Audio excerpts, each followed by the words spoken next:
പ്രവർത്തന രംഗത്ത് കുവൈറ്റിലെ സജീവ സാന്നിധ്യമായ സാന്ത്വനം കുവൈറ്റ് 25 പ്രവർത്തന വർഷങ്ങൾ പൂർത്തിയാക്കുന്നതിന്റെ ഭാഗമായി സിൽവർ ജൂബിലി സമ്മേളനം സംഘടിപ്പിക്കുന്നു. ഫെബ്രുവരി 13 വെള്ളിയാഴ്ച വൈകുന്നേരം 4:30 അബ്ബാസിയ ഇന്ത്യൻ സെൻട്രൽ സ്കൂൾ ഹാളിൽ നടക്കുന്ന പൊതുയോഗത്തിൽ സംഘടനാംഗങ്ങളും അഭ്യുദയകാംക്ഷികളും ഒപ്പം കുവൈറ്റിലെ സാമൂഹിക സാംസ്കാരിക രംഗത്തെ പ്രമുഖ വ്യക്തികളും പങ്കെടുക്കും. സിൽവർ ജൂബിലി വർഷത്തെ പ്രവർത്തനങ്ങളുടെ വിശദമായ റിപ്പോർട്ടും കണക്കുകളും അവതരിപ്പിച്ച് വിലയിരുത്തുന്നതോടൊപ്പം അംഗങ്ങളുടെ അഭിപ്രായ നിർദ്ദേശങ്ങൾ മുൻനിർത്തി നിർധന രോഗികൾക്ക് വേണ്ടി കൂടുതൽ ഉപകാരപ്രദവും കാര്യക്ഷമവുമായ ക്ഷേമ പദ്ധതികൾ ആവിഷ്കരിച്ച് നടപ്പാക്കാനുള്ള പൊതു ചർച്ചയും പൊതുയോഗത്തിന്റെ ഭാഗമായി ഉണ്ടാകുമെന്ന് ഭാരവാഹികൾ അറിയിച്ചു. കഴിഞ്ഞ 25 വർഷത്തിലെ പ്രവർത്തന കാലയളവിൽ 20 കോടിയിലേറെ രൂപ രോഗചികിത്സ, വിദ്യാഭ്യാസ, കുടുംബസഹായ, ദുരിതാശ്വാസ സേവനങ്ങൾക്കായി നിർധന രോഗികൾക്കും മറ്റു ദുർബല ജനവിഭാഗങ്ങൾക്കും ജാതി, മത, വർഗ, വർണ്ണ വ്യത്യാസമില്ലാതെ എത്തിച്ചേർക്കാൻ സാന്ത്വനം കുവൈറ്റിന് കഴിഞ്ഞിട്ടുണ്ടെന്ന് ഭാരവാഹികൾ അറിയിച്ചു.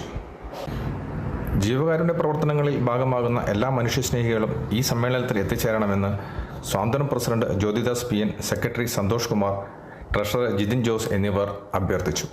കുവൈത്തിൽ നിന്നും കേരള വിഷന് വേണ്ടി IV സുനേഷ് വെങ്ങര.